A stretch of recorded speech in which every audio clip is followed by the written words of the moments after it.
नमस्कार.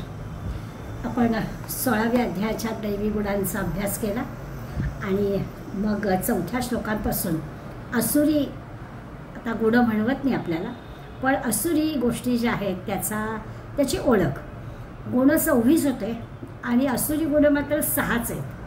पण ते 6च कसे एकापेक्षा एक भारी आहेत हे आपण आता पाहतोय. त्यातला दंभ आणि दर्प हे 2 आपण पाहिले. दोन्ही शब्द मराठीमध्ये आपण वापरतो, त्यामुळे ते काही माऊलींनी सांगितलेल्या निरनिराळ्या उदाहरणांच्या साह्यानं आपण ते लक्षात घेतले की नसलेल्याचा नुसता दोलारा दाखवायचा त्याला दंभ म्हणायचं. खोटा मोठेपणा दाखवायचा, मोठ्या मोठ्या अशा माणसांशी आपली ओळख आहे अशा पद्धतीनं मी तुमचं काम करून देईन, फुशारक्या मारणं असं ज्याला आपण म्हणतो त्याला दंभ असं आपण म्हटलं. आणि प्राप्त होता वित्त होते जे उन्मत्त, पैसा जवळ आला की फक्त भोगविलास करायचा असा जो उन्मत्तपणा आहे त्याला जो दर्प असा अवगुण, असुरी गुण भगवंतांनी आपल्याला सांगितला. या 2 अवगुणांचा मागच्या वेळेस आपण परिचय करून घेतला. या दोघांपासून आपण दूर कसं राहायचं त्याचा आपण विचार केला. आज आणखीन जमतील तेवढ्या अवगुणांचा आपण विचार करू. दंभो दर्पोभिमानश्च क्रोध पारुष्यमेवच आणि अज्ञानमच्या अभिजातस्य पार्थसंपदभासुरीम असा 4था श्लोक आहे गीतेतला. आणि त्यातला जो आता 3रा म्हणजे अभिमान असा जो दुर्गुणच म्हणूया असुरी गुण आहे. हा असणं म्हणजे जणू काही राक्षसी वृत्ती आपली आहे अशा पद्धतीनं त्या अभिमानाचा, अहंकाराचा विचार माऊलीने केला आहे. तो आपण समजून घेऊ. आपण 229व्या ओवीपर्यंत आलो आहे. आता 230वी ओवी आपण पाहणार आहोत. तत्पूर्वी आपल्याला असं लक्षात येईल की दर्प हा असुरी गुण पाहताना पण आपण म्हटलं होतं की हा पण एक प्रकारचा अभिमानच आहे. पण आता पुन्हा त्यांनी दंभो दर्पोभिमानश्च म्हणजे 3रा हा असुरी गुण अभिमान परत सांगितला. मग या दर्प आणि अभिमान याच्यामध्ये काय बरं बारीकसा तरी फरक असेल तर त्या फरकाचा माऊलींच्या दृष्टांताने आपल्याला अर्थ कळेलच. पण आपण लक्षात घेता येईल आपल्याला की दोन्ही तसं म्हटलं तर समान अर्थाचे शब्द वाटतात. मराठी भाषेमध्ये तरी आपण हा दांभिक आहे म्हणजे हा खोटेपणा करणार आहे किंवा उगाचच दाखवणार आहे, हुशारक्या बांधणार आहे असं आपण म्हणतो. आणि दुसऱ्या शब्दामध्ये अहंकारी आहे, अभिमान दाखवणार आहे. आता या 2 ह्याच्यातून फरक आपल्याला कळेल की एक जण जे आहे की ज्याला खूप विद्वान आहे, हुशार आहे, तरी देखील असं सगळं आहे ते मिरवण्याची हौस आहे. आपल्याजवळ जे गुण आहेत ते गुण आहेत तर ते दाखवावे खरं लागत नाही. ते लोकांना आपसूक काय कळायचं ते कळतील, पण ते मिरवणं, ते दाखवणं, 4 लोकांना सांगणं अशी जी प्रवृत्ती आहे त्याचा आपण विचार आता करायचा आहे. आणि बाह्य गोष्टी ज्या आहेत म्हणजे ही जी बघाशी म्हटलं असं वित्त, ज्याला पैसा खूप मिळतो आहे आणि तो उन्मत्तपणे वागतो त्याला एक दर्प येतो. खरं दर्प म्हणजे दुर्गंधी. पण असा जो बाह्य गोष्टींचा अहंकार बाळगणार आहे की मी पैसेवाला आहे, मी गाडीवाला आहे, मी काही पण हवं ते आणू शकतो, अशा प्रकारचं त्यांच्या वागणुकीमध्ये बाह्य गोष्टींच्या अतिरेकी सगळ्या मिळाल्यामुळे त्याचं जे वागणं होतं त्याला दर्प येतो आणि त्याला म्हणून दंभो दर्प म्हटलं. आत्ता जो आपण पाहणार आहोत तर तसं म्हटलं तर त्याच्याजवळ गुण आहेत पण ते गुण तो मिरवतो आहे. मीच काय तो शहाणा, मलाच काय ते कळतं, माझ्यामुळेच काय ते होणार आहे अशा प्रकारच्या त्याच्या जो गुण असून सुद्धा वक्तृत्व आहे, विद्वत्ता आहे, कला आहे आणि त्या सगळ्याचं जे प्रदर्शन त्याला करावंसं वाटतं की मीच काय तो हे करणारा, मी केलं असा जो काही आपल्याला दिसतो त्याचा जो तो गुण त्याला अभिमान असं म्हटलेलं आहे. त्याचा विचार आपल्याला आज करायचा आहे. म्हणजे खरं तर तो जो अभिमान आहे म्हणजे लोक त्याला मान सन्मान देतात, खरं म्हणजे मिळतोच त्याला, पण तोच आपल्याजवळ अशा गुणांचा इतका प्रसिद्धी करायला जातो आणि आपल्याला काय मी करतो हा माणूस असं आपण म्हणतो सुद्धा. काहींच्या तर अशी सवय असते त्याला की फोन केला ना की फक्त आपल्या मुलांचंच गुणगान करायचं, बाकी ते दुसऱ्याच्या संदर्भात ते विचारतच आहे, तुम्ही काय म्हणताय, तुमचा वेळ कसा, आपणच काय ते सांगत राहतात. तर अशी माणसं आपल्या भोवताली असतात. हे सगळं वाचलं ना की आपल्याला कळतं की अरे हो. आणि दोन्ही कळतं म्हणजे आपल्या भोवतालच्या माणसांमधले गुण आणि अवगुण पण आपल्याला कळतात आणि आपल्यामध्ये सुद्धा असं जेव्हा असं आपण वागतो तेव्हा आपल्याला हे असं करणं बरोबर नाही, तो असुरी गुण आहे. अशा दोन्ही दृष्टीने आपल्याला ह्या भगवंत दंभो दर्पोभिमानश्च क्रोधः पारुष्यमेवच त्यातल्या अभिमानासंबंधी माऊली काय म्हणतात ते 230 ते 236 ओव्यांमध्ये माऊलींनी सांगितलं आहे. आता माऊलींच्या ह्या ज्या ओव्या आहेत ना त्या माऊलींनी इतक्या उंचीवर नेऊन ठेवलेल्या आहेत की त्या ओव्या आपण रांगेरी जेव्हा अभ्यासू त्यावेळेला आपल्याला असं आहे की आम्हाला ना तुमच्या आमच्यासारखं सामान्य माणसातलं व्यावहारिक दृष्टांत दिले तर पटतं, पण माऊली आता उदाहरण देणार तर ती एकदम उंचीवरची देणार आहे की हा जो अहंकार किंवा अभिमान असणारा जो आहे तो अभिमानाचं हे काय असतं तर तो काहीच मानायला तयार नसतो, तो देव मानायला तयार नसतो, ते शास्त्र मानायला तयार नसतो, ते जे काही मोठं आहे जे की खरं आहे जे आहेच आहे ते तो मानायलाच तयार नसतो. वेदात काय सांगितलं आहे, शास्त्रात काय सांगितलं आहे, मोठी माणसं काय सांगतायत याबद्दल त्यात मी म्हणतो ते बरोबर अशी त्याची प्रवृत्ती असते. तर अशा पद्धतीची उदाहरणं माऊली दिली ती आपण समजून घ्यायला पाहिजे. 230व्या ओळीपासून आपण पाहूया. आणि जगावेदी विश्वासो आणि विश्वासी पूज्य ईशू जगी एक तेजसू सूर्यचिहा. एका ओळीमध्ये 3 महत्त्वाच्या गोष्टी माऊली सांगतात. एक म्हणतात की जगावेदी विश्वासो, सगळ्या जगाचा म्हणजे सगळ्या लोकांचा वेदांच्या ठिकाणी विश्वास आहे. वेद हे सगळ्यात प्रथम म्हणून आपण म्हणतो की वेदात आहे ते म्हणजे कुठेच दुसरीकडे नाही किंवा काही असू ते वेदांमध्ये आहेच असं त्या वेदांबद्दल म्हटलं जातं. तर वेदांच्या ठिकाणी विश्वास असतो आणि विश्वासी पूज्य ईश्वर किंवा ईश्वर ह्या जगामध्ये पूजनीय आहे असा विश्वास लोक मानतात. सर्वसाधारणपणानं आपण सर्वसामान्य लोकांचा विचार करतोय तर वेदांना देवाला मानणारे लोक आहेत. आणि आणखीन एक गोष्ट आहे की सूर्य रोजच दिसतो आपल्याला, त्याच्याकडून आपल्याला प्रकाश उष्णता मिळते. तर तो एक तेजस्वी सूर्यचिहा, तर तेजस्वी असणारा सूर्य पण आपण मानतो, देवाला मानतो, वेदांना मानतो, सूर्याला मानतो. आता माऊली आपल्याला उदाहरण देणार आहे अहंकारी माणसाच्या वृत्तीचा. आता त्या पहिल्या एका ओळीत सांगतात की हा आपल्याला पटलं की हो या 3 गोष्टी आम्ही मानतो, वेदांना मानतो, देवांना मानतो आणि सूर्य पण तेजपुंज आहे त्यालाही मानतो. जगस्पृहे आस्पद एक सार्वभौम पद न मरणे निर्विवाद जगापडीये. आता ते पुढे म्हणतात की काय होतं जगातल्या सगळ्या लोकांची इच्छा काय असते. जगस्पृहे, स्पृहा म्हणजे इच्छा असतं. इच्छा काय असते तर आपल्याला एक सार्वभौम पद, जरा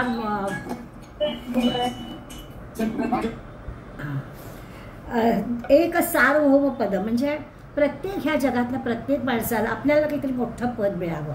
आता सगळ्यांना काही सार्वभौम राजाचं पद मिळणार आहे असं नाही, पण आपल्याला काहीतरी पद असावं, लोकांनी आपल्याला मान द्यावा असं प्रत्येकाला वाटतं.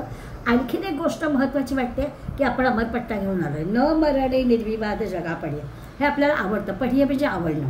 तर ते सांगतात लोकांची इच्छा काय असते, एक तर आपल्याला काहीतरी सार्वभौम पद मिळावं, अगदी संबंध पृथ्वीचं राज्य मिळावं, पृथ्वीची मालकी मिळावी असं नाही, पण माऊली आपल्याला म्हणतात की सगळ्यांना वाटतं की पृथ्वीची मालकी मिळावी. तर पृथ्वीची मालकी मिळावी म्हणजे असं आहे की केव्हाही मरण आपल्याला येऊ नये, आपण अमरपट्टाच इथे घेऊन आलेलो अशी सगळ्यांची साधारणपणाने इच्छा असते. आणि म्हणून तर आपण उद्याचा, पुढल्या वर्षीचा, 10 वर्षानंतरचा, 70, 80, 90 नंतरचा पण विचार करतो, गृहीतच धरतो की आपण आहोतच. त्यामुळे तसं काही माऊली म्हणतात त्याच्यात चुकीचं अशातला काही भाग नाही. आपण कुठे म्हणतो म्हणायला ठीक आहे, कल क्या हो मालूम नाही असं गाण्यात म्हणायला ठीक आहे, कल हो ना हो आपण जाणत नाही वगैरे वगैरे, पण प्रत्यक्षात मात्र आपण जे इमलेल असतो त्या सगळ्या इमल्यांचा विचार केला तर आपल्याला जणू की अमरपट्टा मिळालेला असं करतोच. त्यामुळे पुढल्या ओळीमध्ये ते आधी सांगितलं की वेदांवर विश्वास मानणारे लोक आहेत, देवांना, वेदांना आणि सूर्याला. आता म्हटलं 2 गोष्टी आहेत की सार्वभौम पद किंवा अमरपट्टा या दोन्ही गोष्टी साधारणपणे असतात. 32व्या ओळीत म्हणतात म्हणून जरी उत्साहे याते वानू जाये की ते ऐकोनी मत्सरू आहे फुगू लागेल. आता हे जे काही आपल्याला सांगितलं म्हणजे वेदांची किंवा ईश्वराची थोडी सांगितली, वेदांना मानतायत, देवाला मानतायत असं सांगितलं, त्याचा जो मोठेपण आहे ते जर आपण सांगायला गेलो तर याच्या मनामध्ये मत्सर निर्माण होतो. की आपण समजा त्याला काही अहो हे वेदात म्हटलेलं आहे किंवा हे देव सगळं करणारा देव आहे, देव वगैरे काय करणार नाही, आपण करणार आहोत असं तो म्हणायला सुरुवात करतो.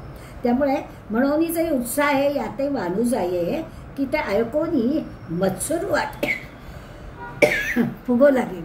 त्याला इतका मत्सर, त्याला इतका द्वेष निर्माण होतो, कारण त्याला स्वतःबद्दल एवढा अभिमान अहंकार असतो की तो देव वेद वगैरे काही मानायला तयार नसतो. तो स्वतःच्या मर्दुमकीवर त्याचा विश्वास असतो. ते आपण जर त्याला काही सांगायला गेलो, साधारणपणानं सगळ्या प्रयत्नाच्या वाटा खुंटल्या की माणूस देवाकडे वळतो. जो आस्तिक माणूस आहे तो स्वाभाविकच सगळ्या गोष्टी देवाला म्हणतात तसं सांगून करतो आणि मग त्याला असं ते बरं वाटतं की नाही ईश्वर माझ्याबरोबर आहे. पण न मानणारा जो आहे की देव वगैरे काही मी काय म्हणतो ते असा जो मोठेपणाच्या यांनी फुगणारा असतो, तो काय म्हणतो म्हणे ईश्वरा ते खाये तया वेदा विष सुये गौरवा माझी ताये भंगीत असे. ईश्वर वगैरे काय आम्ही मानत नाही. ईश्वरा ते खाये, आम्ही त्या ईश्वराला खाये गिळून बसलो आहोत. तुम्ही माना ईश्वराला, आम्ही त्या ईश्वराला गिळून टाकलेला आहे.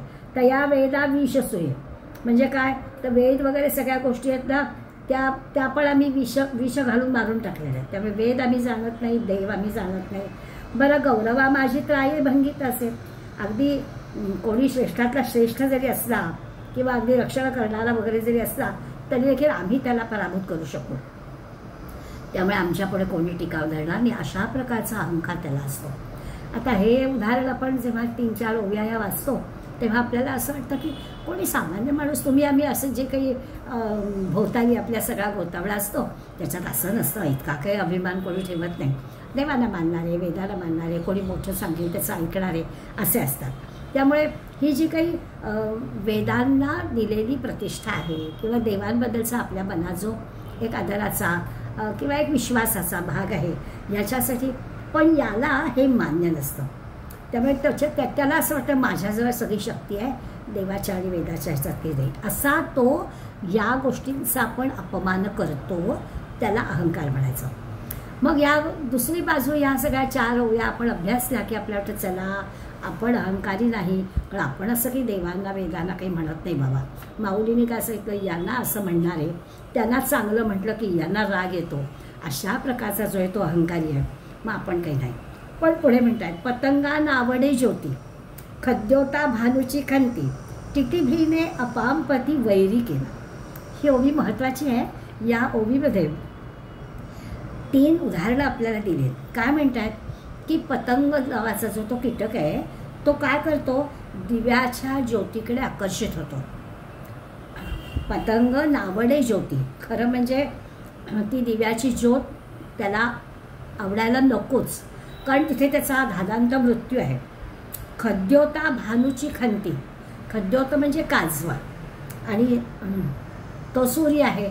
आणि आपल्याला सगळ्यांना माहिती आहे की सूर्य नसतो तेव्हा तो काजवा असतो. म्हणजे सूर्य असताना तो असतो, पण सूर्याच्या एवढ्या प्रकाशापुढे त्याच्या प्रकाशाचं काय, त्यामुळे त्याचा प्रकाश आपल्याला कळत असेल. पण किरण रात्र झालेली आहे, काळोखाडी जंगल आहे, त्याच्यात तो काजवा चमकतो आणि त्या काजव्याचा प्रकाश सूर्य नसल्यामुळे आपल्याला कळतो. त्यामुळे काजव्याला जसा सूर्याचा त्रास वाटतो किंवा पतंगाला जशी ती दिव्याची ज्योत आहे ना ती त्रासदायक वाटते, तो आकर्षिलाच जातो ना आणि त्याच्यात तो जळून जातो. हे जसं घडतं. किंवा टिटिभीने अपाम प्रती, आपल्याला टिटवीची गोष्ट माहिती आहे. तिची जी अंडी होती ती त्या समुद्रामध्ये लाटेबरोबर गेली आणि मग तिने असं ठरवलं की समुद्राला बाजूला करायचं आणि त्याने जी माझी अंडी नेले ती मिळवायची आणि आपल्या चोचीला ती समुद्र तो रिकामा करायला गेले. तर समुद्र रिकामा कसा करणार, पण त्या बिचारा टिटवीला हे काय करणार. त्या टिटवीने समुद्राला शत्रू म्हणावं, कारण तिने त्याची अंडी नेली ना समुद्राने. हा जो काही हा वैरभाव आहे. आता हा कसला वैरभाव, ही निसर्गामध्ये घडणारी गोष्ट आहे. सूर्य असेल तेव्हा याची शक्तीच नाही आहे काजव्याची की तो त्याचा प्रकाश पाडू शकेल. टिटवीजवळ शक्तीच नाही आहे. सगळा समुद्र ती बाजूला, समुद्राला कसं काय बाजूला करू शकेल. समुद्राला बाजूला करायला तेवढी दुसरी जागा हवी ना, आणि समुद्राचं पाणी या टिटवीसारख्या एवढ्याशा त्या पक्षिणीने आपल्या चोचीने कसं काय ते पाणी ती नेणार. त्यामुळे हा जो वैरभाव आहे तिन्ही वेशातला, पतंग आणि ज्योत किंवा खद्योत म्हणजे काजवा आणि सूर्य आणि तिसरी टिटवी आणि समुद्र यांच्यातला जो वैरभाव आहे तसं म्हणे या अहंकार वाढायचं असतं. तैसा अहम नामाचे निमुळे, तैसा म्हणजे त्याप्रमाणे आता जी 3 उदाहरणं घेतली त्याप्रमाणे या अहंकारी माणसाचं असतं. ईश्वराचे नामही नस आहे, त्याला दुसऱ्या कुणाचंच ईश्वराचं सुद्धा त्याला नावसुद्धा माणसाला मान्य नसतं. म्हणजे त्याला सहनच होत नाही की मी काय ते केलेलं आहे, तुम्ही ईश्वर वगैरे काय म्हणूच नका, तर त्याला ते मान्यच नसतं. सगळं जे काही आहे ते माझ्या सामर्थ्यानं झालं आहे अशी त्याची भूमिका असते. तैसा अहम नामाचे निमोहे, ईश्वराचे नामही नस आहे. वेदांत म्हणे मज हे सवती झाली. सगळा स्वतःचं सामर्थ्य आहे, त्याचं जे काही ज्ञान आहे, त्याचं जे काही सामर्थ्य आहे त्याच्यापुढे दुसरं काहीच नाही. आणि त्यामुळे तो काय करतो, अशा पद्धतीने ह्या एवढ्या मोठ्यांशी स्पर्धा करणं, आता म्हटलं तसं टिटवी त्या समुद्राशी स्पर्धा करणं शक्य आहे का, त्या खद्योतानी त्या काजव्याने सूर्याशी स्पर्धा करणं शक्य आहे का. तसं ह्या अहंकारी माणसानं देवांशी वेदांशी सामर्थ्यवान असणाऱ्या माणसांशी अशी स्पर्धा करणं बरोबर आहे का. पण ते त्याला कळत नाही आणि मग असा मोठेपणा तो मिरवतो. आणि मग असा मोठेपणा मिरवणाऱ्याला त्यांनी काय म्हटलं आहे, तो अहंकार ही जी वृत्ती आहे तो असुरी गुण आहे.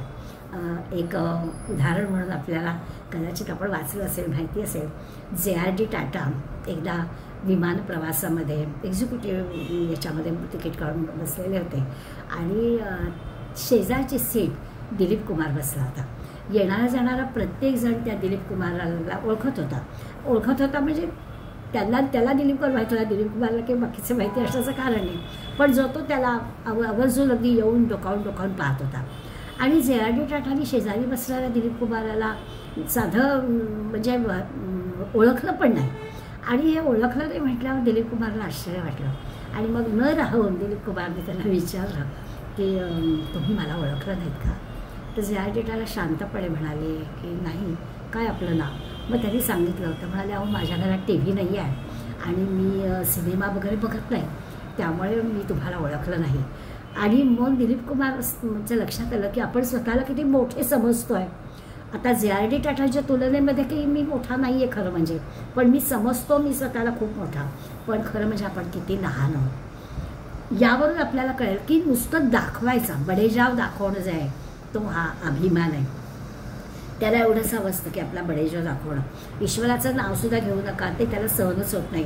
तो वेदांना म्हणतो की माझ्या ज्ञानाशी तुम्ही बरोबरीच, आता वेद म्हणजे सगळं जाणणार आहे, पण असं असणाऱ्या त्या वेदांना म्हणतो की तुम्ही जणू काही माझी सवत आहात, माझ्या ज्ञानाची बरोबरी करणारे तुम्ही सवत आहात, हा वेदांपेक्षा पण श्रेष्ठ आहे असं स्वतःला म्हणतो. आता कुणाशी बरोबरी करायची हे कळतच नाही. ती टिटवी अगदी इतकं योग्य समर्पक उदाहरण माऊलीने दिलं आहे की टिटवीला बिचारीला माहितीच नाही हा समुद्र काय आहे, ते त्याच्याशी बरोबरी करून कसं चालेल. तसं ह्याला माहीतच नाही आहे की वेद काय आहे, देवाची शक्ती काय आहे हे त्याला माहीतच नाही. अशांशी बरोबरी करायला जाणं, भलत्या माणसाशी बरोबरी करायला जाणं हे असुरी लक्षण म्हणजे अहंकारी वृत्ती. उदाहरणं दिली ना की आपल्याला एकदम असं वाटलं की देव वेद सूर्य हे काय बरं आहे, यांच्याशी बरोबरी काय. मग आपल्याला कळतं काजव्याच्या उदाहरणाने, टिटवीच्या उदाहरणाने, त्या पतंगाच्या उदाहरणाने आपल्याला कळलं की भलत्याशी बरोबरी केली तर आपला घात होतो. असा भलत्याशी बरोबरी करणारा हा अहंकारी असतो आणि त्याचा शेवटी घात होतो. स्वतःला मोठा शहाणा समजतो, पण तसं नसतं. आपण किती लहान आहोत हे त्याच्या लक्षात येतं. ऐसा मान्यतेचा पुष्ट गंडू, तो अभिमानी परमलंडू, रौरवाचा रुडू मार्गुची तोहा. आणि मग 236व्या ओवीत माऊली सांगतायत आपल्याला की हा जो पुष्ट गंडू आहे, ताठा आहे, त्याला काय ताठा आहे तर असा फाजील मान असतो, फाजील ताठा जो असतो ना, अशा भावनेनं हा पुष्पगंडू म्हणजे जणू की असा खुंट्यासारखा ताठ आहे. खुंट्याची उपाधी दिली पुष्टगंडू, नुसताच पुष्ट झालेला आहे. दासबोधा वृथा पुष्ट, असा वृथा पुष्ट आहे की नुसताच तो दंडुक्यासारखा असा खुंट्यासारखा ताठ आहे. येतं काही नाही आहे, परंतु फाजील आपला ताठा दाखवत आहे. तो अभिमानी परमलंडू, परमलंडू म्हणजे उन्मत्त झालेला, आपल्या अभिमानाने एक तर कुणालाही मानत नाही आहे आणि त्यामुळे तसा उन्मत्त झालेला आहे. याचं पुढे काय होतं, काहीतरी फाजील ताठा धरल्याचा परिणाम काय होतो. जसा आधीच्या तिन्ही उदाहरणामधला परिणाम आपल्याला माहिती आहे. पतंगाने ताठा दाखवला, तो ज्योतिषा तिथे त्याचा नाशच झाला. जिथे कुठे आकर्षित होतो आणि तिचा नाश होतो. टिकलीचं बिचारीचं काय होणार, ती थकून जाणारच ना, ती समुद्र हे करू शकत नाही, तिचाही होतं. आणि आपल्याला खद्य होतं म्हणजे काजव्याचं पण उदाहरण लक्षात आलं की तो सूर्यापुढे टिकावच धरू शकणार नाही. सूर्याचा प्रकाश कुठे आणि त्याचा तो प्रकाश कुठे. सूर्य नाहीसा झाला, काळोख झाला की मगच त्याच्या प्रकाशाचा त्याला आपला प्रकाश दाखवता येईल.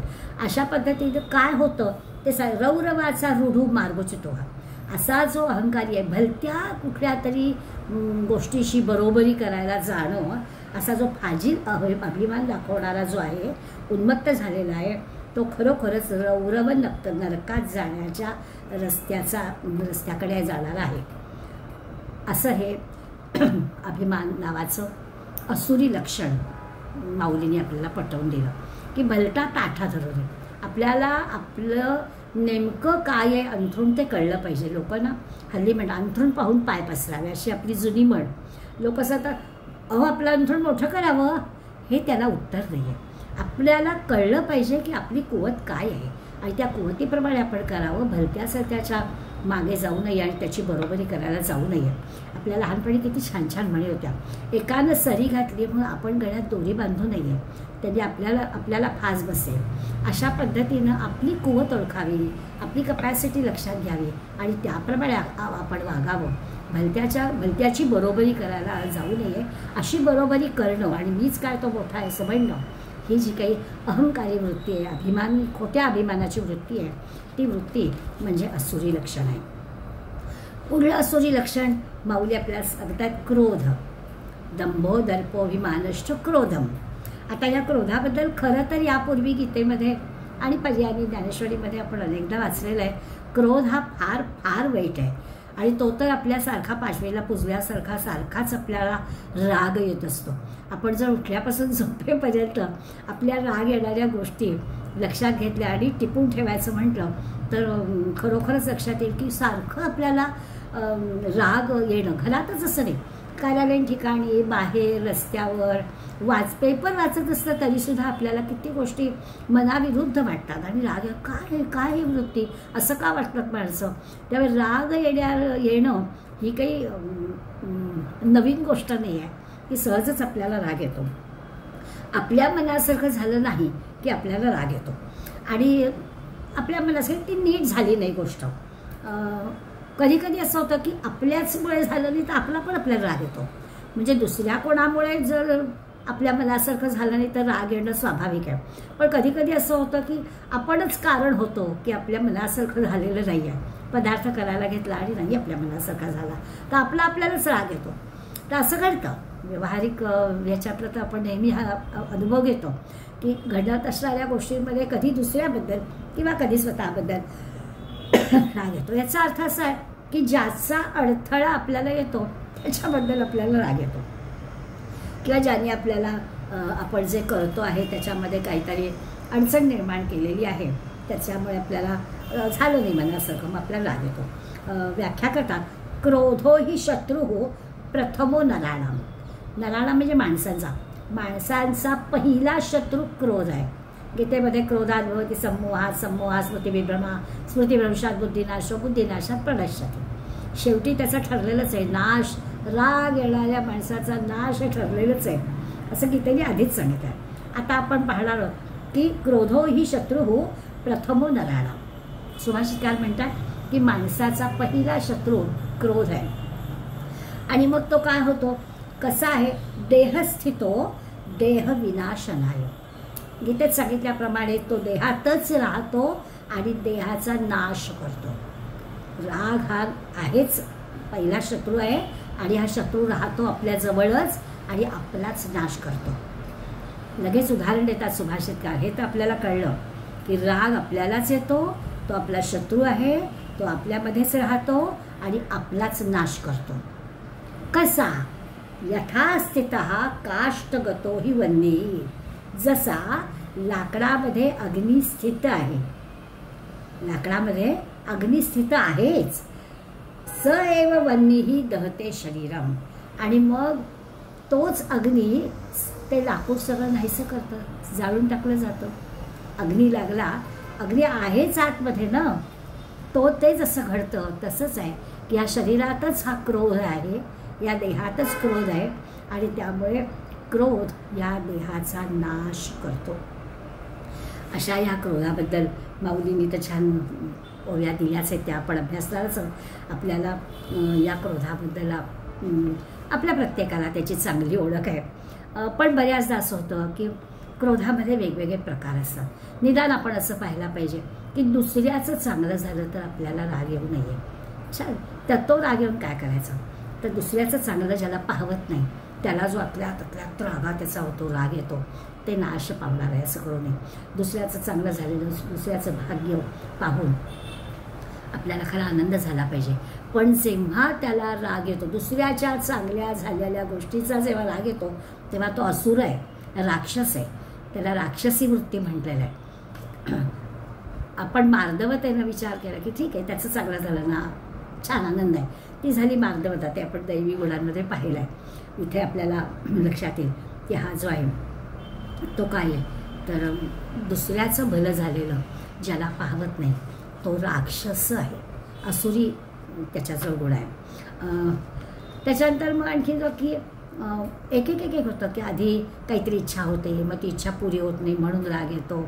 मग त्या म्हणजे मगाशी जवळ क्रोधात्मती समूहास्मृती वेगळा, माणूस गोंधळून जातो, काय करतोय काय नाही त्याला कळत नाही आणि त्याचा विनाश होतो. मनाविरुद्ध घडणाऱ्या गोष्टी तर आहेच, संताप होतोच आपल्या मनासारखं झालं नाही तर. हा जो मगाशी अहंकार अभिमान पाहिला, त्यानंतर माऊलींनी क्रोध दिला आहे. भगवंतानी रांगेत दिले दंभ, दर्प, अभिमान, आणि आता अभिमान नंतर हा क्रोध म्हटला आहे. म्हणजे माझ्यासारखा शहाणा मीच असं आधी ठरवलं आणि तसं ठरवलं तेच बरोबर आहे, ते जर कोणी मान्य केलं तर राग येतो. माझ्यासारखा शहाणा मीच असं जर लोकांनी मान्य केलं नाही तर राग येतो. असं जे काही आहे त्याला दुसऱ्याचा प्रतिसाद मिळाला नाही तर राग येतो. आपण जे म्हणतोय त्याला लोकांनी प्रतिसाद दिला पाहिजे तर सगळं ठीक चाललंय. पण आता तुझं अहंकाराने चुकीचंच काही म्हणत असशील तर त्याला लोक कसा प्रतिसाद देतील, मग त्याला राग येतो. त्यामुळे ही आसुरी लक्षणं सुद्धा ना, एक असलं की बाकी सगळे एकावरती आहेत असं आपल्या लक्षात येईल. एक दंभ असला की त्याच्यावर दर्प आला, अभिमान आला, अहंकार आला, क्रोध आला, हे सगळे आपोआपच आले असंही आपल्या लक्षात येईल. सगळीकडे आपल्याला घरामध्ये, सामाजिक कामामध्ये कुठेही गेलं तरी सुद्धा अनुभव येतो. अगदी सामाजिक काम करणारी मंडळीसुद्धा म्हणतात की कार्यक्रम छान झाला, मी अगदी छान तयारी केली होती, मी बोलावलेली सगळी लोकं आली, तिथे देखील मी हा जो काही मी आहे, मी होतो म्हणून माझ्यामुळे अशा प्रकारचं जे आहे त्याच्यातून हे सगळे एक असुरी वृत्ती निर्माण होतात. माऊली आपल्याला या क्रोधाविषयी 237 ते 242 ह्या ओव्यांमधून आणखीन काही उदाहरणं सांगणार आहेत. 237वी ओवी आहे, आणि पुढीलांचे सुख देखणीयांचे होय मिख, चढे क्रोधाग्नीचे विख मनोवृत्ती. माऊली म्हणतात पुढीलांचं की दुसऱ्याचं आनंद आहे, दुसऱ्याला काही सुखप्राप्ती झालेली आहे असं पाहिलं की पाहणाऱ्याचं म्हणजे याचं, हा जो असुरी वृत्तीवाला क्रोधी आहे त्या क्रोधीबद्दल आपण म्हणतोय की त्याला दुसऱ्याला काहीतरी सुख मिळालं की ह्याला देखणीयांचे होय मिख, की ते मिख म्हणजे निमित्त असतं, याला तेवढं निमित्त पुरतं. दुसऱ्याला आनंद झालाय, दुसऱ्याचं जरा काहीतरी चांगलं झालंय, तेवढं याच्या रागाला निमित्त पुरतं. राग याला काही वेगळं कारण लागत नाही, त्याचं भलं झालं म्हणून याला राग येतो. चढे क्रोधाग्नीचे विख, आणि इतका राग येतो की विष जसं भिनावं तसा तो क्रोध त्याच्या अंगी भिनतो. त्याची अशी मनामध्ये ती क्रोध वृत्ती अशी काही उफाळून येते की त्याच्या वृत्तीमध्ये जो विखार विष चढतो, याचं जसं विषारी सापाचं जसं विष चढतं तसं दुसऱ्याला झालेल्या सुखाचा याला राग येतो, त्या रागाचं विष याच्यामध्ये चढतं. दुसऱ्याचं चांगलं पाहवत नाही हा त्याचा अर्थ. असं जे आहे तो विष चढल्यासारखा त्याला संताप येतो, हे असुरी लक्षण आहे. दुसऱ्याच्या आनंदात आनंद मानावा, दुसऱ्याचे सुख ते आपले सुख असं मानावं असं संत म्हणतात. आणि हा असुरी लक्षणांमध्ये असं म्हणतात की ते दुसऱ्याचं भलं झालं की याचा क्रोधाग्नी भडकतो. शीतळाची ये भेटी तातला तेली आगी उठी, चंद्रू देखोनी जळे पोटी कोल्हा जैसा. पुढल्या ओळीमध्ये आणखी दृष्टांत देतात माऊली. काय झालं तर म्हणे तातला तेली, तातला म्हणजे तापलं, तेल तापलं आणि जर का शीतळाची भेटी म्हणजे पाण्याचा थेंब पडला. आता हा तर स्त्रियांचा नेहमीचा अनुभव आहे. तेल तापलाय कढईत आणि जर पाणी पडलं तर तटतट उडतं. कधी कधी अग्नीसुद्धा त्याच्यावर भडकू येतो. म्हणजे पाण्याचा स्पर्श झाला की एकदम जाळ बाहेर येतो. तसा ह्याचा क्रोधाग्नी बाहेर येतो. त्याला विखार, क्रोधाचं विष कसं भिनतं, तर क्रोधाग्नी कसा बाहेर येतो. तर खरं म्हणजे तापलेल्या तेलात अग्नी जसा यावा तसा याचा क्रोध उफाळून येतो.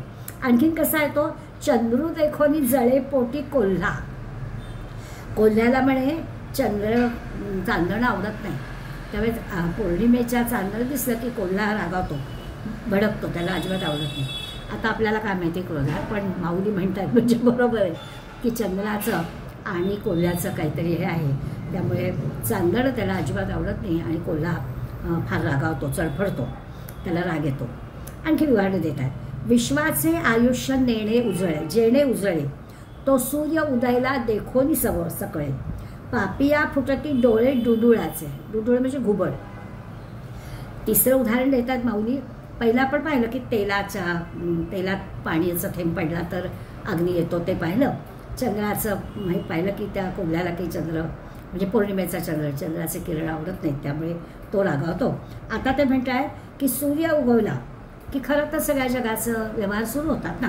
विश्वाचे आयुष्य जेणे उजळे, सगळं जग चालतं केव्हा तर सूर्य उगवला की आपोआप सगळ्यांचे उद्योग सुरू होतात. तो सूर्य उदयला देखोनी सगळे, सूर्य उगवला की स्वाभाविकच विश्वाचे व्यापार सुरू होतात. पापिया फुटती डोळे डुडुळाचे. पण होतं असं की घुबडाला फक्त रात्रीच दिसतं, त्यामुळे याला आता दिवसा दिसत नाही. सूर्य उगवला की ह्याला दिसत नाही. त्यामुळे सूर्य उगवलेला पाहून या घुबडाचे डोळे फुटतात. डोळे फुटतात म्हणजे याला दिसेनाचं होतं, याला दिसतच नाही. हा दिवसा अंधारा असतो, त्याला रात्रीच फक्त दिसतं. तसं आहे की सगळ्यांना जो आनंदाची गोष्ट आहे, तर हा जो आहे ना क्रोधी, याचं बिनसतंच. सगळ्यांना आनंद, याचं बिनसलेलं. आणखीन एक उदाहरण देतात. अगाधे समुद्र जळे, प्राशिता नाही राहिलं, जगाची सुख पहाट, चोरा मरणाहुनी निकृष्ट, दुधाचे काळकूट होय व्याणी. 240 ओवी आहे. ते म्हणतात जगाची सुख पहाट. अगदी बरोबर आहे. रात्रभर छान झोप झालेली असते, विश्रांती झालेली असते. त्यावेळी रात्रीच्या विश्रांतीनंतर सगळं जो पहाटेचा काळ आहे, सकाळ झालेली आहे, ती रम्य असते, सुखकारक असते, आनंददायी असते. पण तुम्हा आम्हाला हो चोरा मरणाहुनी निकृष्ट. चोरांना मात्र ते प्राणसंकट वाटतं, कारण त्यांचं काम ठप्प होतं. त्यांना काम करायचं असतं, तुम्ही सगळे झोपता तेव्हा. त्यावेळी चोरांचं काम काय, सूर्य उगवला त्याला आवडत नाही, सकाळ झाली त्याला आवडत नाही, कारण त्यांचं कामच ठप्प होतं. लोक जागे झाले की त्याला कसं काम करता येणार, त्यामुळे ते रागवतात, त्यांना रात्र आवडते. किंवा आणखीन एका उदाहरणाचा. अगाधे समुद्र जळे, प्राशिता अधिक जळे, वडवाग्नी न मिळे शांती काही. आणखी उदाहरण देतात की एवढा मोठा समुद्र आहे, अथांग पाणी आहे, आणि असं अथांग पाणी असून सुद्धा वडवाग्नी पेटतोच. समुद्रामध्ये वडवाग्नी असतो, त्याला किती पाणी आहे, तर समुद्रावर पाणी, तरी त्याला तृप्ती नाही, शांती नाही, तो विझतच नाही, वडवाग्नी तिथे आहेच आहे. तसा याचा क्रोध आहे. किती काही करा, या क्रोधी माणसाचा राग काही जात नाही.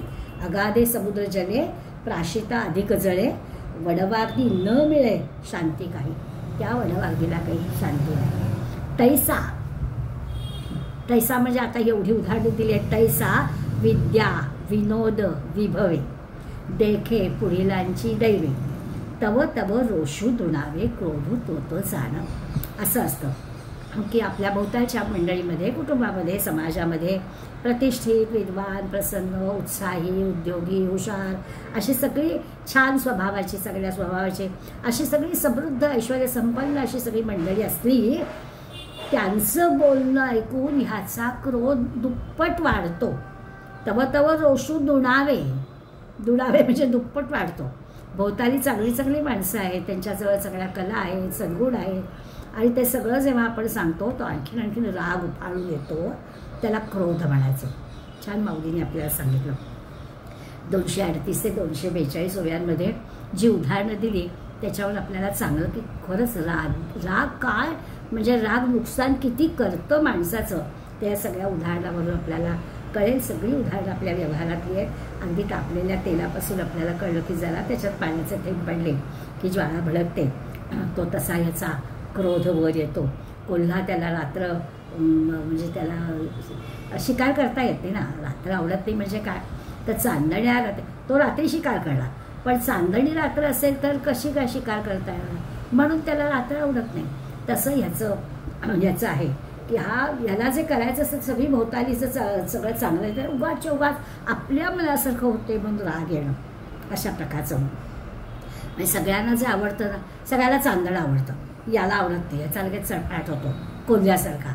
आता कोल्ह्याचं कारण आपल्याला कळलं की त्याला शिकार करता येते, तर ह्याचं काय कारण, सगळ्याला आवडतं ना हे त्याचं कारण, आपल्या क्रोधाने भडकायचं कारण. सगळ्याला जी गोष्ट आवडते ती ह्याला आवडत नाही, चांगलं त्याला बघवतच नाही, त्याला क्रोधी म्हणायचं. किंवा सूर्य उगवला की सगळं जग हे करतो, पण चोराला आवडत नाही की ही असुरी वृत्ती आहे. मग कोल्हा, घुबड, चोर सगळ्यांच्या बाबतीत आपल्याला सांगता येईल. आणि वनवाघरीचं उदाहरण दिलं. या सगळ्या उदाहरणांच्यावरून क्रोधी कसा असतो ही गोष्ट आपल्याला कळेल. हा झाला दंभ, दर्प, अभिमान, क्रोध. आता पुन्हा दुर्गुण, असुरी गुण म्हणूया, तो आहे पारुष्य. पारुष्य म्हणजे कठोरपणा, निष्ठुरपणानं वागणं, निष्ठुरपणानं बोलणं. म्हणजे खरं तर असं जे काही जगाच्या कल्याणासाठी, दुसऱ्याच्या चांगल्यासाठी काही वेळा कठोरपणाने, निष्ठुरपणाने बोलावं लागतं. जसं आई मुलाच्या बाबतीत म्हटलं जातं की मुलाला शिस्त लागण्यासाठी आईला कठोरपणानं काही गोष्टी कराव्या लागतात, पण तीच आई प्रेमही करते ना. त्यामुळे इथला जो आता हा कठोरपणा आहे हा वेगळा आहे, दुर्गुण म्हणून त्याच्याकडे आपल्याला बघायचं आहे. या अर्थाने हा पारुष्य शब्द आपल्याला लक्षात घ्यायचा आहे. आपण जेव्हा दैवी गुण पाहिले तेव्हा मार्दव हा गुण पाहिला होता, दैवी संपत्ती म्हणून पाहिलं होतं. म्हणजे अत्यंत मार्दवतेनं, गोड बोलण्याने आपल्याला सगळी कामं करून घेता येतात, असं माऊलीने आपल्याला सांगितलं. त्या बरोबर आता उलट अत्यंत उद्धटपणा, कठोरपणा असं ज्याला म्हटलं आहे, तो जो दुर्गुण आहे, ती जी असुरी वृत्ती आहे, त्याचा आपल्याला की दुसऱ्याच्या भावनांचा विचारच करायचा नाही. दुसऱ्याला काय वाटेल, आपल्या अशा वागणुकीने दुसरा किती कष्टी होईल, दुःखी होईल, हे त्याच्या मनात सुद्धा येत नाही. किंबहुना कधी कधी त्याला त्रास होण्यासाठीच तो असं वागतो. अशी माणसं असतात, ती जी आहेत ती ही असुरी गुणी, आणि त्याचा हा पारुष्य गुण. अगदी कठोर बोलणं, लागेल असं बोलणं, दुसऱ्याची काहीतरी कमतरता असेल तर ती जाणून बुजून 4 लोकांच्या देखत सांगणं, असं जे करणारे असतात. म्हणजे त्यांना असं वाटतं की असं बोलल्याशिवाय होतच नाही, अशी वृत्ती असते त्यांची. आणि असं जेव्हा होतं, काही वेळा तापट मंडळी असतात, तापट म्हणजे त्यांचं म्हणणं असतं की असं तापून बोलल्याशिवाय कामं होणारच नाही. खरं तर सगळ्या संतांचं आपल्याला सांगणं आहे की गोड बोलण्याने कामं होतात. त्यामुळे असा ज्यांचा विचार असेल ना की कठोर बोलणारेच कामं होतात, तर ते चुकीचंच आहे. लोक कदाचित त्या माणसाच्या अशा कठोर बोलण्याने घाबरून कामं करतील, पण प्रेमाने नाही होणार. कधी कधी असं होईल की ते कठोर बोलणं ऐकण्यापेक्षा जाऊ दे ना, आपल्या मनाविरुद्ध असलं तरी पण करून टाकू. बऱ्याचदा कार्यालयीन याच्यामध्ये होतं की बॉस जर असा ऐकूनच घेणारा नसेल आपलं काही, तर आपल्याला असं जाऊ दे, त्यांनी काय सांगितलं तसं करू, काय परिणाम व्हायचा ते बघतील, आपण सांगून काही उपयोग नाही, असं होतं. त्यामुळे अशा तापट माणसाला घाबरून लोक कामं करतात, त्या कामाला काही अर्थ नाही आहे. त्यांनी काही शिस्त वगैरे लागत नाही, आपलेपणा काही येत नाही. इथे हा कठोर माणूस कसा असुरी वृत्तीनं सगळं नुकसान स्वतःचं करून घेतो ते आपल्याला बघायचं आहे. अजिबात उपयोगी पडत नाही असा कठोर स्वभाव. आता कधीकधी हत्यार म्हणून त्याचा वापर करणं आवश्यक असेल तर कुठेतरी कठोर बोलावं लागतं. असं जेव्हा आपल्या तर ते कामापुरतं तेवढंच वापरणं आणि पुन्हा ते सगळं विसरून जाऊन पुन्हा मार्गवतेला येणं हे आवश्यक आहे. त्या नेहमीचं उदाहरण देतात की डॉक्टर लोक आपला एखाद्या अवयव जो आहे तो काढून टाकावा लागतो नाईलाजाने आणि त्याच्यासाठी शस्त्रक्रिया करतात, तर त्याला की आपण ते कापडं म्हणत नाही.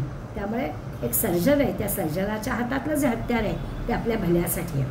त्यामुळे जगाच्या कल्याणासाठी एखादं कठोर बोलणं किंवा एखादं हत्यार वापरणं हे काही आसुरी वृत्तीचं म्हणता येणार नाही. आपल्याला जे पाहायचं आहे की ते जे काही तामसी, निष्ठुरपणा, दुसऱ्याला त्रास देणं, दुसऱ्याला त्रास होईल म्हणूनच असं वागणं, याला आसुरी लक्षण म्हणायचं. काहींचं बोलणं असतं हत्यासारखं, म्हणजे किंवा कुचकं बोलणं ज्याला म्हणतो, दुसऱ्याला लागेल असं बोलणं, असं जे असतं, दुसऱ्याच्या वर्मावर बोट ठेवून सांगणं, काहीतरी चार चौघामध्ये त्यांची कमतरता काय आहे ती मुद्दाम बोलणं, असं जे असतं त्याच्यामध्ये त्यांना आनंद मिळतो, त्याच्यात मोठं मिरवायचं असतं, असं जे काही असतं त्याला ह्या दुर्गुण म्हणायचं, त्याला आसुरी संपत्ती म्हणायचं. आता हे असं करणारा जो असतो ना, त्याची ती वृत्ती असते, म्हणजे तो स्वार्थच असतो त्याचा एक प्रकारचा, की बघा सगळ्यांनी माझं ऐकलंच की नाही. अरे काही वेळा असं असतं की लाज लावणं असतं, ह्याच्यापुढे बोलण्यापेक्षा गप्पच बसावं म्हणून लोक गप्प बसतात, पण हे त्याला कळतच नाही. असा जो असतो त्याची जी वृत्ती आहे ती आसुरी आहे. आणि मग त्याचं बोलणं कटू, त्याची वाणी उद्धट, हा दुर्गुण आहे. एखाद्या म्हणजे समजा एखाद्या पायाने लगडा असला तर त्याला तैमुरलम करून हाक मारणं, किंवा एखाद्या टकलू माणसाला मुद्दाम टकल्या कोणा कशासाठी, किंवा काही वेळा असं असतं की लहानपणी एखादं टोपण नाव मोठं कौतुकाने दिलेलं असतं, पण मोठं झाल्यावर मुद्दाम त्या नावाचा उल्लेख करण्याची काही आवश्यकता नसते. असं जेव्हा घडतं तेव्हा ते हा जो दुर्गुण सांगितलेला आहे की मुद्दामच पारुष्य, कठोरपणाने ते अगदी टोचून बोलणं असं करणं. 243व्या ओळीमध्ये माऊली आपल्याला आता हे सांगणार आहे. आणि मन सर्पाची कुटी, डोळे नाराचाची सुटी, बोलणे ते वृष्टी इंगळांची. आता हे आपल्याला उदाहरण समजून घ्यायला लागेल. ते म्हणतात ह्याचं मन कसं असतं तर जणू काही सर्पाचं घर, सर्प ज्या बेळात राहतो ना तसं. आता सर्पाचं जे काही वारूळ असतं त्या वारुळात सर्प राहतो, आणि याची म्हणजे ते वारुळात राहणारा सर्प कसा, तसं म्हणाले नाराचाचे म्हणजे बाण, त्या बाणांसारखी, बाणाच्या टोकासारखी त्याची पण दृष्टी असते. अजिबात कोणाबद्दल प्रेम वगैरे त्याला नसतं. त्याचं बोलणं म्हणजे असं टोकदार लागेल असं आहे, म्हणजे त्याचं दृष्टी बघूनच भीती वाटेल असं असतं. त्याला पारुष्य म्हणायचं. त्याचं जसं मन कसं तर वारुळात असणाऱ्या सापासारखं, धक्का लागला की तो काय करायचं ते करणारच आहे, तसं ह्याची दृष्टी कशी तर ती जराही त्या दृष्टीमध्ये प्रेम नाही, माया नाही, ममता नाही. म्हणजे त्याचे डोळेच असं आहेत की बघितलं तरी आपल्याला भीतीच आहे, नकोच, नजरेला नजर देणंच नको. ते जे आहे ते कठोरपणा, ते पारुष्य. पारुष्य शब्द काही आपण मराठीत वापरत नाही, त्यामुळे त्या शब्दाचा अर्थ वारंवार आपल्याला सांगावं लागतं. आणखीन माऊली उदाहरण देतात. येर जे क्रिया जात ते तिखयाचे करवत, ऐसे सबाह्य खसायत जयाचे गा. तर म्हणतात एखादं काय असतं की ह्या त्याचं जे क्रिया असतं, त्याचं जे काम असतं ते काम कसं असतं, करवतीसारखं. करवत असेल पोलादी, त्या करवतीने लाकूड कापलं जातं, तर तसं ह्याचं करवतीप्रमाणे कापणारं असतं. त्याचं अंतर्बाह्य त्याचा जो व्यवहार असतो त्या व्यवहार दुसऱ्याला झोमणारा होतो असतो. तो जराही दुसऱ्याच्या मनाचा विचार, करवत जशी लाकूड कापते, अगदी 2 तुकडे करते, तसं हा दुसऱ्या माणसाच्या मनाचं दुभंगून टाकतो, मन तोडून टाकतो. मन काय, शरीर काय, इंद्रिय काय, सगळी याची कठोरच असतात. याची दृष्टी, याचं बोलणं, याचं कर्म, हे सगळं दुसऱ्याला त्रासदायकच असतं. त्यामुळे ये ऐसे सबाह्य खसासित जयाचे गा, झोमणारं, खसासं म्हणजे झोमणारं असतं. त्याची दृष्टी त्याच्या दुसऱ्या दृष्टी देताच येत नाही अशी झोमणारी असते. त्याचं कर्म झोमणारं असतं, त्याचं बोलणं झोमणारं असतं. प्रत्येकच गोष्टी त्या पारुष्य याची अशी असते. तो मनुष्यात अधमू जाणं. आता असा माणूस आहे ना, तो अधम आहे. पुढ्या 245व्या ओवीत माऊली सांगतायत तो मनुष्यात अधमू जाणं.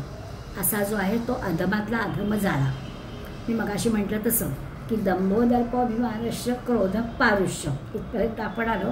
तर एक दंभ असणारा ह्याला आपोआपच सगळ्या आहेतच एकावर एक ती. तो जो दांभिक आहे त्याच्याच वागण्याला, त्याच्याच बोलण्याला हा दर्प येतो. मीच काय तो शहाणा, मीच काय तो मोठा, त्यालाच तो अहंकार असतो, त्यालाच राग येतो, त्याचंच बोलणं आहे असं दुसऱ्याला त्रासदायक, दुसऱ्याच्या मनाला छेदणारं, भेदणारं असं असतं. त्यामुळे एकातून एक सगळे अवगुण त्याला चकचिटक आलेले असतात. असं आपल्या तो मनुष्य आता अधमू जाण, असा जो आहे तो अधम जाण. अर्जुनाला भगवंत सांगतायत हा असा अधम आहे. पारुष्याचे अवतरण म्हणजे जणू काही ती पारुष्याची कठोरतेची मूर्ती आहे की ह्याच्याकडून काहीच चांगलं अपेक्षित नाही आपल्याला. कठोरतेची मूर्ती, पारुष्याचे अवतरण. आणि पुढे म्हणतात आता ऐक खोन अज्ञानाची. ही माणसातली अधमातली अधम अशी खोण आहे पारुष्याची. आणि आता शेवटचा जो गुण आहे तो मी तुला सांगतो. शेवटचा गुण अवगुण आहे, असुरी आहे, अज्ञान. आता आपल्याला असं वाटेल की हे आता सांगितलं दंभ, दर्प, अभिमान, पारुष्य, क्रोध या सगळ्या गोष्टी अज्ञानाने आल्यात का काय? कारण अज्ञान याचा अर्थ काय? ज्ञान नसणं म्हणजे अज्ञान. त्यामुळे आपल्याला वाटेल की हे जे अवगुण आहेत किंवा ही जी काही असुरी संपत्ती आहे ही असुरी संपत्ती अज्ञानामुळे आलेली आहे का? तर तसं नाही. असुरी संपत्तीतलं जे अज्ञान आहे ते आपल्या दासबोधातल्या पढत मूर्खासारखं आहे. दासबोधामध्ये मूर्ख लक्षणं सांगितली आणि मग पढत मूर्ख लक्षणं पण सांगितली. मग या दोघांमधला फरक काय? तर कळून सवरून सुद्धा मूर्खासारखं वागणार आहे. तसं असुरी लक्षणामध्ये जेव्हा अज्ञान शब्द येतोय तिथे आपल्या लक्षात घ्यायचं की त्याला ज्ञान आहे पण तरी तो मुद्दाम राक्षसासारखं वागतो आहे. याच्यासाठी इथल्या अज्ञान शब्दाचा अर्थ आपल्याला लक्षात घ्यायला लागेल. आता तो अज्ञान काय आहे ते पण सांगतोय. आणि खरंच आहे, ज्या माणसाजवळ स्वार्थ आहे ना, मला हवाय तसंच घडायला पाहिजे, त्याचं वागणं हे असं असतं. मगाशी म्हटलं तसं पारुष्य अत्यंत कठोर असतं. दुसऱ्याचा विचारच त्याला नसतो ना, त्यामुळे त्याचं बोलणं कठोर, त्याचं वागणं कठोर, त्याचं दिसणं कठोर, त्याचं सगळं जे की आहे ते स्वार्थापोटी झालेलं असतं. आणि हे ते जे तो करतोय तेच बरोबर आहे अशीच त्याची पक्की धारणा असते. दुसरी बाजू आहे हे त्याला मान्यच तसं. त्याचं वागणं, त्याचं बोलणं, त्याचं कठोरता हीच गोष्ट बरोबर आहे, याखेरीज लोक शहाणेच होणार नाही अशीच त्याची खात्री असते. आणि त्याचं जे कठोर बोलणं आहे, कठोर वागणं आहे ते अज्ञानामुळे नाही आहे, ते त्याच्याजवळ ज्ञान आहे तरीही तो असं वागतो आहे. म्हणून माऊली आपल्याला सांगतायत की हे जे सगळं आहे हे का घडतं? त्या अज्ञानामुळे. म्हणजे त्याला माहिती नाही आहे म्हणून नाही घडत, माहिती असूनही तो असं वागतो. त्याच्यामध्ये अज्ञान याचा अर्थ विवेकाचा अभाव. काय नेमकं करावं, दुसऱ्या माणसाला समजेल असं कसं सांगावं, कदाचित चिकाटीनं सांगावं लागेल. समोरच्याला लगेच आपल्याला नेमकं काय सांगायचं आहे ते नाही कळणार, पुन्हा पुन्हा सांगावं लागेल. ते चिकाटीने सांगणं, विवेकाने सांगणं हे ज्ञानाचं लक्षण आहे. आता इथे अज्ञान काय? तर हे जे थोडक्या गोष्टींनी राग आणणारी मंडळी असतात ना, व्यक्त करणारी, त्यांच्याबद्दल आहे की आपलं नेमकं कर्तव्य काय, चांगलं काय, वाईट काय, योग्य काय, योग्य काय हे न समजता वागणं. आता त्यांना असं वाटतच नाही की आपण काही चुकतो आहोत. त्यामुळे समोरच्या माणसाच्या भूमिकेतून विचार केला तर ते चुकलेलं असतं, पण त्या माणसाच्या भूमिकेतून विचार केला तर त्याचं सगळं बरोबरच असतं. आपण जे करतो, आपण जे वागतो, आपण जे बोलतो याच्यामध्ये दुसऱ्याचा विचार केलेला नाही. याला माऊली आपल्याला सांगतात की ते अविवेकाने वागणं आहे. आता अविवेकाने वागणं म्हणजे काय? तो दरवेळेसच काही चुकीचं वागतो अशातला काही भाग नाही आहे. फक्त समोरच्या माणसाचा विचार करून वागत नाही म्हणून त्याला त्या कठोरतेचा म्हणजे विचार नाही किंवा विवेक नाही किंवा ही जी मार्दवता नाही असं जे आपण म्हणतो ते कळेल. आता या माणसांची अशी गोष्ट असते, मग अशी म्हटलं तसं स्वार्थ असतोच. आणि दुसरं महत्त्वाचं आणखीन एक असतं की सगळं जे की आहे ते आपल्या शरीर भोगासाठी आहे अशी एक वृत्ती असते. हे सगळं जे काही वागणं आहे, दंभ, दर्प, अभिमान, पारुष्य, क्रोध, हे सगळ्या अवगुणांचा आता आपण जर ह्या अज्ञानासाठी एकत्रित विचार केला तर आपल्या असं लक्षात येतं की ही सगळी मंडळी स्वार्थी असं असणारी, असे असुरी लक्षणं असणारी जी व्यक्ती आहे ती काय आहे तर ती स्वार्थी असते. एवढंच नाही तर ती भोगी असते. सगळे इंद्रियांची जी सुख आहेत ते सगळं त्याला लयलूट हवं असतं. सगळं आपल्याला मिळालंय ना नरदेह, सगळं करून घेऊया. आणि मग असं असल्यामुळे काय चांगलं काय वाईट, खरंच काय सुखाचं काय दुःखाचं हे कळत नाही त्यांना. मर्यादा काय आहे, विवेक काय तो कळत नाही. म्हणजे अगदी खाण्याचंच उदाहरण घेतलं तर आपल्याला आवडतं म्हणून किती खायचं ते विवेकाने कळायला पाहिजे ना. तर तो विवेक नसतो. आवडलं म्हणून मग उद्याचं काय, ते काय उद्या होईल ते होईल असा विचार करणारी माणसं असतात. मग जे आपल्याला आवडत नाही त्याच्याकडे बघायचंच नाही. माऊली आपल्याला उदाहरणं देतील. आपल्याला पण माहिती आहे की जे आवडतं ते छान पक्वान्न खाऊ की, एक वाटी दुसरी वाटी असू दे, काय शुगर वाढली तर वाढेल, बघू काय करायचं ते, अशी वृत्ती असणारी माणसं असतातच की. पण त्याला औषध म्हणून समजा कडुलिंबाचा रस सांगितला, हो तुम्ही तुमच्यावर कडुलिंबाचा रस घ्या, तर ते मात्र नाही तो करणार. असे असं काय चांगलं काय वाईट हे कळत नाही, विवेक कळत नाही.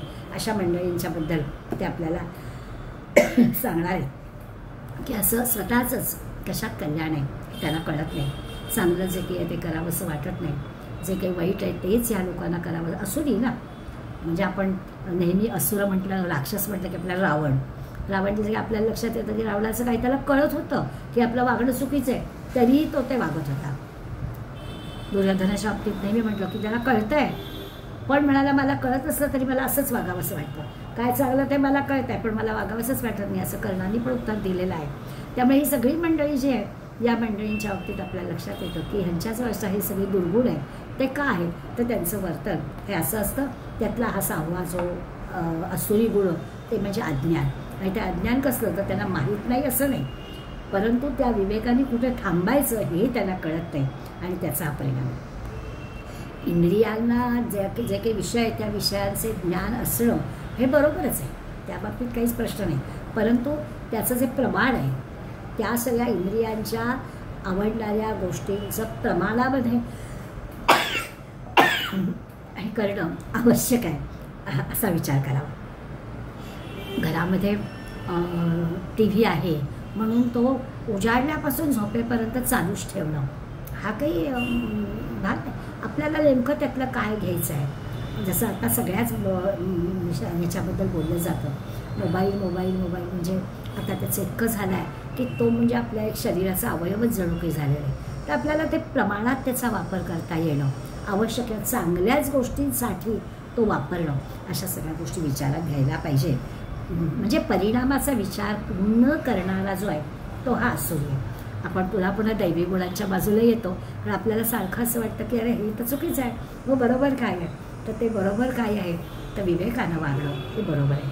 आणि अविवेकाने वागणं म्हणजे अज्ञान आहे, दंभ दर्प असं होतं. आता खरी आहे काही वेळा आपल्या भोवताली ना अशा कितीतरी वर्तमानपत्रात किंवा गोष्टी प्रत्यक्षसुद्धा आपल्याला वाचायला मिळतात. मध्यंतरी व्हॉट्सॲपवरच असेल एक बातमी आली होती की बाळाला म्हणजे जन्माला आलेलं बाळ आणि त्या बाळाला जन्मतःच काही गोष्टी या होत्या. मग डॉक्टरांनी त्या आईची चौकशी केली तेव्हा पहिल्या महिन्यापासून बेडरेस्ट होती आईला.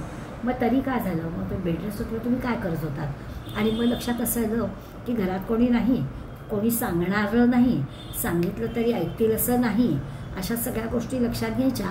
आणि मग बेडरेस्टवर 9 महिने TVच बघितला आणि त्याचा परिणाम जो काही बाळावर व्हायचा तो झाला. अशा ज्या घरात गोष्टी आपल्याला भोवताली दिसतात की विवेकानं, आता ज्ञान नव्हतं का म्हटलं तर होतं. अशा ज्या असं जे असतं त्या मुलींना काही ज्याला आपण नॉलेज म्हणतो ते सगळं असतं की फक्त विवेक नावाची गोष्टच असते. नुसतं डिग्रीचं ज्ञान असून काही फायदा होत नाही. शिकली सवरलेली पुष्कळ विद्वान असतात, पुस्तकी ज्ञान पुष्कळ असतं, परंतु त्या पुस्तकी ज्ञानाचा उपयोग करून घ्यायला पाहिजे, विवेकाने त्याचा उपयोग केला पाहिजे. आपण करतोय ही गोष्ट काहीतरी चुकीची आहे हे वाटलं पाहिजे, कोणी सांगितलं ते पटवून घेतलं पाहिजे. हे सगळं जेव्हा घडत नाही तेव्हा त्याचे परिणाम काय असतात याचा जर विचार आपण केला तर हे सगळं असुरी ह्या 6 गुणांच्या असुरी गुणांच्या मध्ये हे सगळं बसतं. जिथे जिथे आपल्याला असं दिसतं की इथे अपयश आहे, इथे काहीतरी आपल्याला नाश आहे, सर्वनाश ओढावून घेतलेला आहे, तिथे तिथे लक्षात येतं की ह्या असुरी गुणांमुळे हे सगळं झालेलं आहे. अज्ञान याच्या माऊलीने सुद्धा आपल्याला 246 पासून पुढे ओव्या दिलेल्या आहेत. त्या ओव्यांचा आपल्याला अभ्यास करायचा, 1-2-4 ओव्या घेऊया म्हणजे आपल्याला कळेल. तरी शीतोष्ण स्पर्शा निवाडू नेणे पाषाणू जैसा, का रात्री आणि दिवसा जात्यंदू तो. माऊली एका दगडाचं दृष्टांत आपल्याला देत आहेत. त्या म्हणतात की तो दगड असतो, त्या दगडाला थंड आणि उष्ण ह्या स्पर्शाची जाणच नसते. शीतोष्ण स्पर्शा निवाडून येणे पाषाणू जैसा. दगडाला काय आलाय, दगड असतो, त्याला थंड काय गरम काय त्याची जाण नसते. दुसरं उदाहरण आहे, रात्री आणि दिवसाच्या अत्यंत. जो जन्मांध आहे, जन्माला आलाय तेव्हापासूनच त्याला दृष्टी नाही आहे, तर त्याला बिचारा दिवस आणि रात्रीतला फरकच कळणार नाही. कारण माहीतच नाही दिवसा नेमकं काय असतं किंवा रात्र नेमकं काय असतं, काळोखच. म्हणजे यांना या दोन्ही उदाहरणामध्ये आपल्याला किती हे अज्ञानच आहे. दगडाला हे ज्ञानच नाही आहे गरम आणि थंडचं, किंवा ह्या जन्मांध जो आहे त्याला दिवस आणि रात्रीचं ज्ञानच नाही आहे. आता असं जेव्हा असतं, आगी उठीला आरोहणे जैसा खाद्यारवाद्य न म्हणे का परिसा पाडून येणे सोनं यानी. पुढल्या उदाहरणात म्हणतात की समजा अग्नी लागला की मग त्याला अग्नी लागला की जळायला योग्य त्यालाच फक्त जाळायचं असा की तो अग्नी विचार करत नाही. येईल त्या सगळ्याचं भस्म करून टाकतो. समोर असेल ते स्वाहा असं तो करतो. आपण म्हणतो ना कोरड्याबरोबर ओलंही जळतं, तसं आहे की तिथे की तो फरक अग्नीला भाव हे करता येत नाही. समोर आहे त्याला तो जाळून टाकतो. म्हणजे योग्यता अयोग्यता हे जे की आहे याविषयी त्या अग्नीला अज्ञान आहे, तो काही करणार नाही. का परिसा पाडून येणे सोनं यानी. किंवा परीस लोखंडाला लागला की सोनं होतं. म्हणजे परिसाला लोखंडाचं आणि सोन्याचं जे मूल्य आहे त्या मूल्यामधला फरक कळत नाही. लोखंडाचं आणि सोन्याचं मूल्य आपल्याला कळतं, त्या बिचारा परिसाला काय कळते, तर लोखंडाचं सोनं करून टाकतो तो.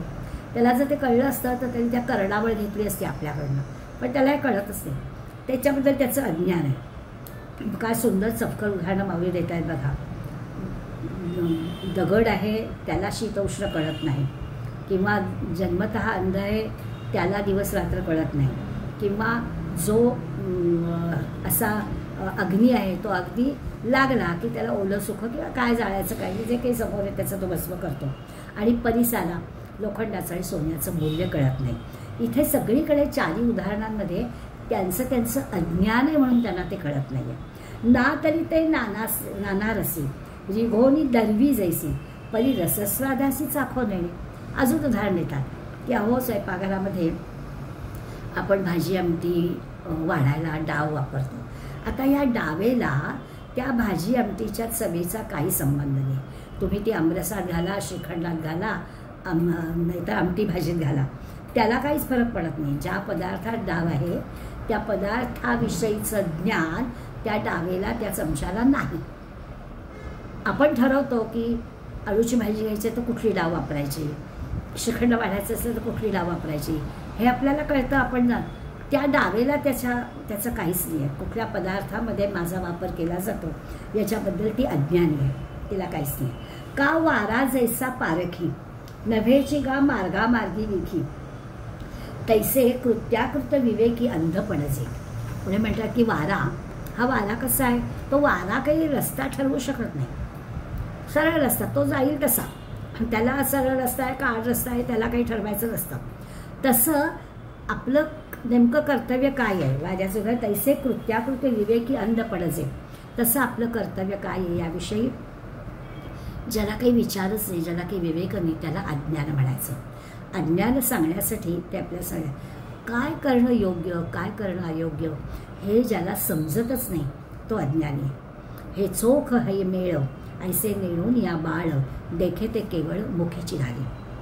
लहान बाळाला कळत नाही काय चांगलं काय वाईट, हे काय स्वच्छ काय अस्वच्छ हे त्याला बिचारायला कळत नाही. आणि त्यामुळे काय दिसेल ते बाळ तोंडात घालतं. म्हणून आपल्याला लक्षात राहतं घरात बाळ असलं की आपलं सारखं लक्ष असतं.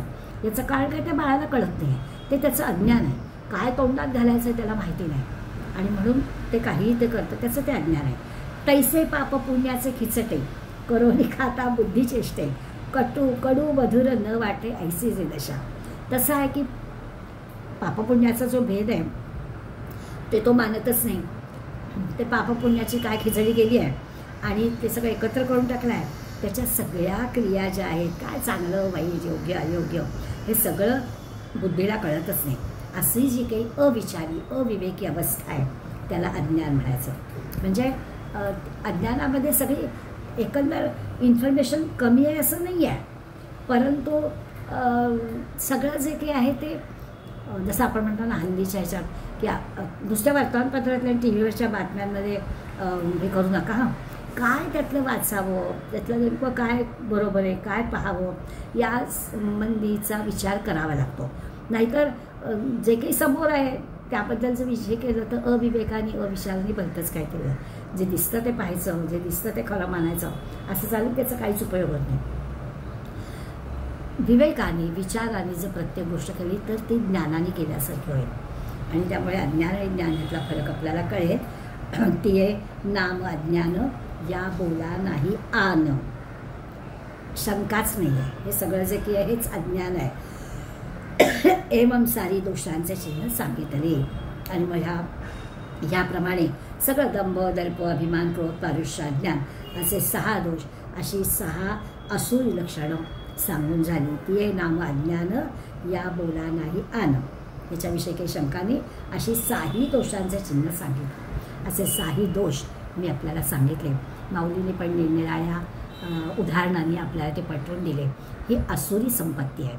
आणि ही संपत्ती म्हटलं आहे त्यांना, त्यामुळे पण मी सुरुवातीला पहिल्या वेळेला सांगितलं की संपत्ती म्हणजे आपण अर्थ काय लावायचा, तर त्याचा योग्य तो वापर करायचा झाला तरच परवानगी आहे. नाहीतर ही असुरी संपत्ती आपला घात करणारी आहे. आणि त्यामुळे या असुरी संपत्तीपासून लांब राहायचं. दैवी गुण जे 26 सांगितले त्या 26 गुणांचा अभ्यास करायचा, हा त्यातला खरा अर्थ. 6 दोषांनी ही असुरी संपत्ती खरं म्हणजे बलवान झाली. 26 गुण आणि हे 6च, पण ही फार मोठी बलवान, 6च फार मोठे आपल्या होऊन गेले. याच्यासाठी या सगळ्या अवगुणांपासून आपण लांब राहायचं आणि दैवी गुणांचा उपयोग करायचा, असा विचार ते आपल्याला सांगता येतं. 252व्या ओळीपर्यंत आज आलो आहे. 253व्या पासून आपण पुढल्या सोमवारी अभ्यास करूया. आज इथेच थांबूया. धन्यवाद.